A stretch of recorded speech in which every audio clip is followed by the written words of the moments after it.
नमस्कार साथियों। तो कैसे हैं आप लोग? उम्मीद करता हूं आप सभी लोग स्वस्थ होंगे, मस्त होंगे, पढ़ाई लिखाई में व्यस्त होंगे। तो स्वागत है आप सभी लोगों का एक बार फिर से हमारे यूट्यूब चैनल पर, हमारे डेली करेंट अफेयर सीरीज में। चलते हैं साथियों, शुरू करते हैं सवालों के सिलसिले को। तो पहला सवाल हमारे स्क्रीन पे आ गया है। पहला सवाल है, हाल ही में भारत पर्व भारत पर्व 2025 जो महोत्सव है, इसका आयोजन कहाँ किया गया है? हाल ही में भारत पर्व 2025 का महोत्सव का आयोजन कहाँ किया गया है? विकल्प है आपके पास दिल्ली, जयपुर, लखनऊ या फिर रांची। तो सही जवाब बताना है साथियों। इसका सही जवाब है दिल्ली। दिल्ली में इसका आयोजन अभी किया गया है। देख सकते हैं आप लोग खबर यहाँ पे। राष्ट्रीय नाट्य विद्यालय जो है वहां पे भारत भारंगम में भारत रंग महोत्सव 2025 का शुरुआत हो चुका है। भारत पर्व का ये देख लीजिए, यहाँ पे बैनर भी बना हुआ है।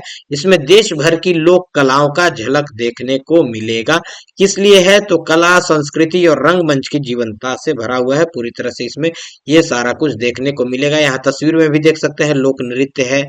ठीक है, यहाँ पे किसी तरह के नाटक का भी अभिनय किया जा रहा है, मंचन किया जा रहा है। यहाँ पे अलग अलग तरह की कलाकारी की हुई है। तो इस तरह का पूरा यह कार्यक्रम है। चलते हैं साथियों अगले सवाल की ओर।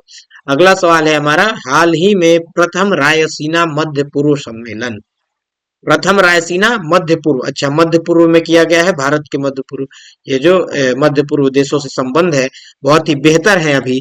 तो उसमें यह सम्मेलन किया गया है। तो बताना है साथियों कि कहाँ पे किया गया है। तो विकल्प है ए बिहार, बिहार तो नहीं होना चाहिए। बी है दुबई, सी है आबू धाबी या फिर डी है आपका नई दिल्ली। तो इसका सही जवाब क्या है साथियों? इसका सही जवाब है आबू धाबी। क्या सही जवाब है साथियों? आबू धाबी में इसका आयोजन किया गया है। पहला रायसेना मध्य पूर्व सम्मेलन 28 और 29 जनवरी 2025 को संयुक्त अरब अमीरात यूएई जो है, यूनाइटेड अरब एमिरेट्स जो है, संयुक्त अरब अमीरात, उसी की राजधानी जो है अबू धाबी, वहां पे आयोजित किया गया है। यहाँ पे देख सकते हैं एक्सटर्नल अफेयर्स मिनिस्टर, विदेश मंत्रालय के जो यहाँ पे हमारे मंत्री हैं एस जयशंकर जी, वही इनॉग्रल, इनॉग्रल का मतलब होता है प्रथम session Raisina middle east dialogue, यहाँ पे ये भाग ले रहे हैं और यहाँ पे आयोजन किया गया है। विदेश मंत्रालय हो या फिर एक्सटर्नल अफेयर्स मिनिस्ट्री हो, दोनों सेम ही है। ठीक है साथियों, चलते हैं अगले सवाल की ओर। अगला सवाल है हमारा, हाल ही में सुनीता विलियम्स जो अंतरिक्ष यात्री हैं, कई दिनों से अंतरिक्ष में गई हुई हैं, उन्होंने रिकॉर्ड कितने घंटे स्पेस वॉक, मतलब स्पेस में चल करके, स्पेस वॉक करके कितने घंटे का रिकॉर्ड बनाया है? तो यहाँ विकल्प देख लेते हैं साथियों, 50 घंटे, 58 घंटा, 60 घंटा या फिर 62 घंटा।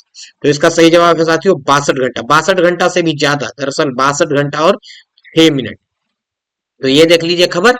सुनीता विलियम्स ने एक और रिकॉर्ड बनाया है। भारतीय मूल की अंतरिक्ष यात्री हैं सुनीता विलियम्स, और इन्होंने 62 घंटे 6 मिनट तक स्पेस वॉक कर किसी महिला द्वारा अंतरिक्ष में सबसे ज्यादा समय तक सैर करने का रिकॉर्ड तोड़ दिया है। और यहाँ पे रिकॉर्ड बनाया है अंतरिक्ष में चलकर, सुनीता ने बनाया रिकॉर्ड, देख सकते हैं यहाँ खबर है।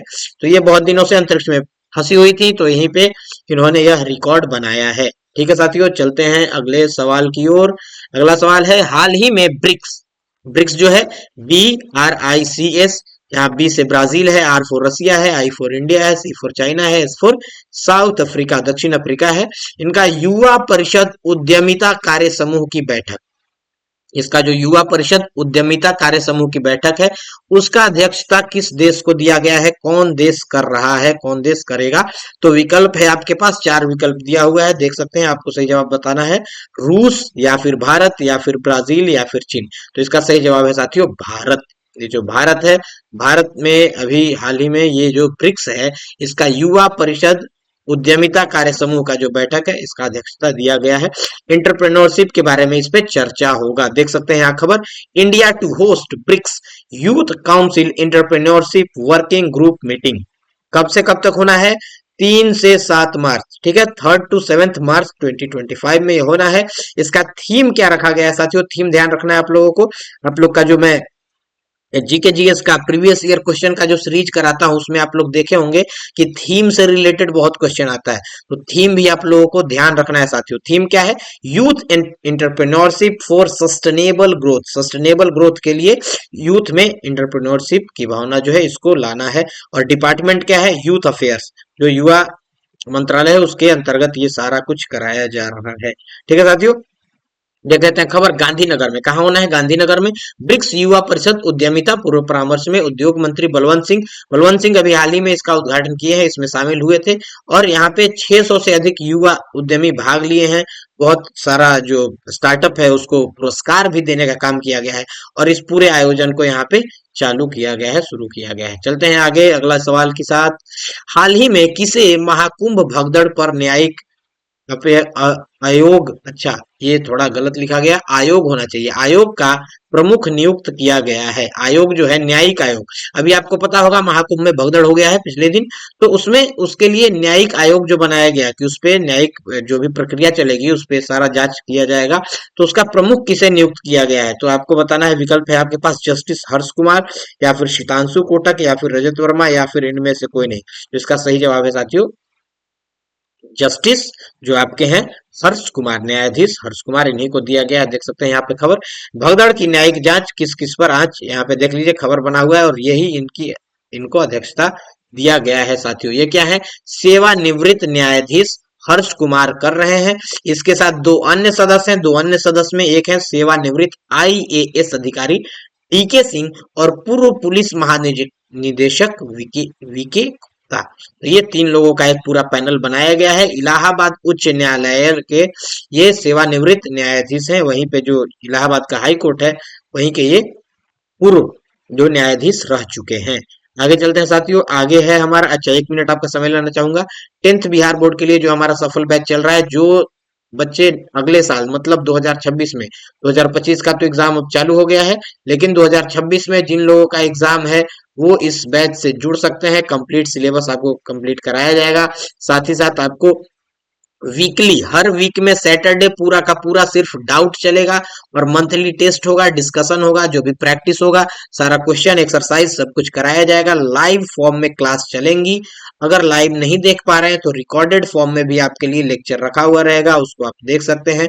मैथ्स जो गणित विषय है, उसके बाद साइंस और सोशल साइंस, तीनों विषयों में 90% से ऊपर प्राप्तांक आपको देने की, लाने की गारंटी दी जाएगी, क्योंकि यहाँ पे बहुत सारे बच्चे ऐसा कर चुके हैं। हमारा बैच पिछले कई सालों से चल रहा है, तो उसमें इस तरह का प्रदर्शन होते ही रहा है। और यहाँ फी देख लीजिए, फी न के बराबर मात्र 249, 249 न के बराबर फी है। तो आप लोग इससे जुड़ सकते हैं, अपने छोटे भाई बहनों को जोड़ सकते हैं। कॉन्टेक्ट नंबर आपको दिया हुआ है, अगर कोई इससे जुड़ना चाहे तो इस नंबर पे कॉन्टेक्ट कर रजिस्ट्रेशन कर सकते हैं। और यहाँ पे नंबर है, एक बार दोहरा देता हूं मैं इसको, 7292850421। ठीक है साथियों, चलते हैं अगले सवाल की ओर। अगला सवाल है हमारा, रिलायंस पावर का एमडी और सीईओ किसे नियुक्त किया गया है। रिलायंस पावर, ध्यान रखना है साथियों, किसका कंपनी है, तो ये अनिल अंबानी का, किसका कंपनी है साथियों, अनिल अंबानी का कंपनी है रिलायंस पावर, इन्हीं के अंडर में आता है। तो इसका एमडी और सीईओ किसे बनाया गया है। विकल्प है आपके पास नीरज पारेख, या फिर महेश अग्रवाल, या फिर धनंजय शुक्ला, या फिर इनमें से कोई नहीं। तो इसका सही जवाब है साथियों नीरज पारेख। नीरज पारेख को बनाया गया है रिलायंस पावर का, ये देख लीजिए रिलायंस पावर है, तो इसका सीईओ और एमडी बनाया गया है। तो नया कार्यकारी निदेशक, ठीक है, एमडी और मुख्य कार्यकारी अधिकारी सीईओ नियुक्त करने की घोषणा की है। 20 जनवरी से ही ये प्रभावी हो गए हैं। और ये अनिल अंबानी का, किसका कंपनी है, अनिल अंबानी का कंपनी है। ठीक है साथियों, चलते हैं अगले सवाल की ओर। अगला सवाल है हमारे पास, हाल ही में आईएसएस, अच्छा आईएसएस में जाने वाले पहले भारतीय यात्री कौन बनेंगे। ठीक है, तो आईएसएस बताना है, इंटरनेशनल स्पेस जो स्टेशन है उसमें, इंटरनेशनल स्पेस स्टेशन में जाने वाले पहले भारतीय। ठीक है, स्पेस में नहीं, स्पेस स्टेशन में जाने वाले। ठीक है, विकल्प है आपके पास शुभांशु शुक्ला, चिराग चौधरी, या फिर प्रियांक जोशी, या फिर इनमें से कोई नहीं। तो इसका सही जवाब है साथियों शुभांशु शुक्ला। ठीक है, यूपी के हैं ये, आईएएफ इंडियन एयरफोर्स के हैं। ये देख लीजिए, ये इंडियन एयरफोर्स के कैप्टन ऑफिसर हैं शुभांशु शुक्ला। नासा के एक्सियम, जो एक्सियम मिशन है उसके लिए इनको चुना गया है। एक्सियम मिशन 4 के लिए पायलट चुने गए हैं। बहुत अनुभवी हैं, 2000 घंटों से ज्यादा का इनके पास अनुभव है लड़ाकू विमानों को उड़ाने का। ठीक है, 2019 में विंग कमांडर की रैंक हासिल की थी, और एनडीए से सिलेक्टेड है, यूपी के हैं, ध्यान रखिएगा आप लोग। तो ये क्या है, भारतीय पायलट जो है Shubhanshu Shukla, international space station, space में नहीं स्पेस स्टेशन, स्पेस पूछेगा तो उसका जवाब दूसरा हो जाएगा। ठीक है, तो राकेश शर्मा वो अलग जवाब है, लेकिन स्पेस स्टेशन का जवाब यहाँ देना है। ठीक है साथियों, चलते हैं आगे। तो हिमाचल प्रदेश ने अपना 55वां स्थापना दिवस कब मनाया है, हाल ही में अभी बनाया है, पिछले दिन ही। तो बताना है इसका सही जवाब क्या है। विकल्प है आपके पास 25 जनवरी, 26 जनवरी, 27 जनवरी या फिर 28 जनवरी। तो इसका सही जवाब क्या है साथियों, इसका सही जवाब है आपके पास 25 जनवरी। ठीक है साथियों, 25 जनवरी को इसको पूर्ण राज्य का दर्जा मिला था 1971 में। ऐतिहासिक दिन था जब देश की तत्कालीन प्रधानमंत्री इंदिरा गांधी ने हिमाचल प्रदेश को पूर्ण राज्य का बनाने की घोषणा की थी। इसका पूर्ण राज्य का दर्जा मिल गया था। ठीक है साथियों, अगर पूछे कि कितना वर्ष पूरा हो गया है तो 2025 में इसके 54 वर्ष, 54 ईयर्स इसके पूरे हो गए हैं। ठीक है, लेकिन पूर्ण राज्य जो मिलता है उसके 54 वर्ष पूरे हुए हैं। ठीक है साथियों, चलते हैं आगे की ओर। अगला सवाल है, हाल ही में विश्व कुष्ठ रोग दिवस कब मनाया गया है। तो विश्व कुष्ठ रोग दिवस कुष्ठ बीमारी जो है उससे जो है अवेयरनेस, उसके प्रति जागरूकता और उसके प्रति सचेत रहने के लिए मनाया जाता है। विकल्प है आपके पास 28 जनवरी, 29 जनवरी, 30 जनवरी या फिर 31 जनवरी। तो बताना है साथियों क्या इसका सही जवाब है। इसका सही जवाब है 30 जनवरी। 30 जनवरी, 30 जनवरी से रिलेटेड आप लोग को एक और बात ध्यान रखना है कि 30 जनवरी 1948 को ही, 30 जनवरी में 1948 को ही क्या हुआ था साथियों, 1948 में हमारे जो राष्ट्रपिता थे महात्मा गांधी, उनको गोली मार करके उनका राज हत्या कर दिया गया था नाथूराम गोडसे के द्वारा। तो ध्यान रखना है साथियों, उसी दिन मनाया जाता है। खबर देख लीजिए, विश्व कुष्ठ दिवस यहाँ पे है। तो ये आखिरी रविवार को, ये जो जनवरी का आखिरी रविवार है उसमें मनाया जाता है। भारत में यह दिवस हर साल 30 जनवरी को महात्मा गांधी की पुण्यतिथि पर मनाया जाता है। एक दीर्घकालिक बीमारी है। कैसा बीमारी है, दीर्घकालिक, लंबे समय तक होता है। और इसका जो ध्यान रखना है, जो इसका कारक है उसका नाम है माइक्रोबैक्टीरियम लेप्री। इसी कारण इसको लेप्री रोग भी बोलते हैं, लेप्री डिजीज भी बोलते हैं कुष्ठ रोग को। ठीक है साथियों, यहाँ पे उजला उजला जैसा दाग दाग जैसा, उजला उजला सफेद दाग जैसा हो जाता है आपके। ठीक है, इस तरह के बीमारी वाले लोगों को आपने देखा होगा। तो माइक्रोबैक्टीरियम लेप्री नाम का जो कारक है, इसी के द्वारा यह बीमारी फैलाया जाता है। चलते हैं अगले सवाल की ओर। अगला सवाल है, हाल ही में अंतर्राष्ट्रीय जेबरा दिवस कब मनाया गया है। अंतर्राष्ट्रीय जेबरा दिवस, जेबरा के बारे में यह दिवस मनाया गया है, तो कब मनाया गया है। तो विकल्प है आपके पास 28 जनवरी, 29 जनवरी, 30 जनवरी या फिर 31 जनवरी। तो इसका सही जवाब है साथियों 31 जनवरी। कब मनाया गया है, 31 जनवरी को मनाया गया है अंतर्राष्ट्रीय इंटरनेशनल जेबरा डे। देख लीजिए यहाँ पे डेट भी लिखा हुआ है, यहाँ जेबरा का खूबसूरत फोटो भी बना दिया गया है। ठीक है, हर साल 31 जनवरी को मनाया जाता है। इसका उद्देश्य क्या है, जेबरा के अस्तित्व संकट पता है साथियों, इसका अभी अस्तित्व जो है संकट में है, बहुत ही इसके संख्या में गिरावट हो रही है। तो उसके देखभाल के महत्व के बारे में जागरूकता फैलाना है। लोगों को समझना चाहिए कि इसके जो जीवन यापन का तरीका है उसमें मानवीय छेड़छाड़ न हो और इन लोगों के प्रति जागरूकता लोगों में फैले। ठीक है साथियों, चलते हैं आगे की ओर। तो इसी के साथ आज के जो सवाल जवाब का सिलसिला है यह यहीं पे क्या होता है, समाप्त होता है साथियों। आप लोग अब क्या करना है, एक काम आप लोग के लिए छोटा सा काम है, जो भी वीडियो होता है साथियों उसको लाइक कर दिया कीजिए, बहुत कम लोग लाइक करते हैं। और चैनल को भी सब्सक्राइब कर दिया कीजिए साथियों, क्योंकि इसके बाद अब तुरंत जो अगला लाइव वीडियो आने वाला है उसमें आप लोगों का जो भी प्रीवियस ईयर का, पिछले साल जो आया हुआ जीके जीएस का जितना भी क्वेश्चन है सबका मैं यहाँ पे रिवीजन कराऊंगा, उसको डिस्कस करूंगा। तो उसके लिए आप लोगों को क्या करना है, उसके लिए आप लोग को चैनल सब्सक्राइब कर लेना है। चैनल सब्सक्राइब कर लीजिएगा तो फिर जो भी सूचना होगी उससे, जो भी मैं वीडियो बनाऊंगा तुरंत सारा सूचना आप तक पहुंच जाएगा। और चैनल सब्सक्राइब करने के बाद वहां पे जो घंटी होता है उसको दबा करके ऑल ऑल वाला नोटिफिकेशन ऑन कर लीजिएगा साथियों। यहाँ पे देख सकते हैं, यहाँ पे मैंने बना भी दिया है, ये घंटी जो है ना इसको आप लोग दबा लीजिएगा प्लीज।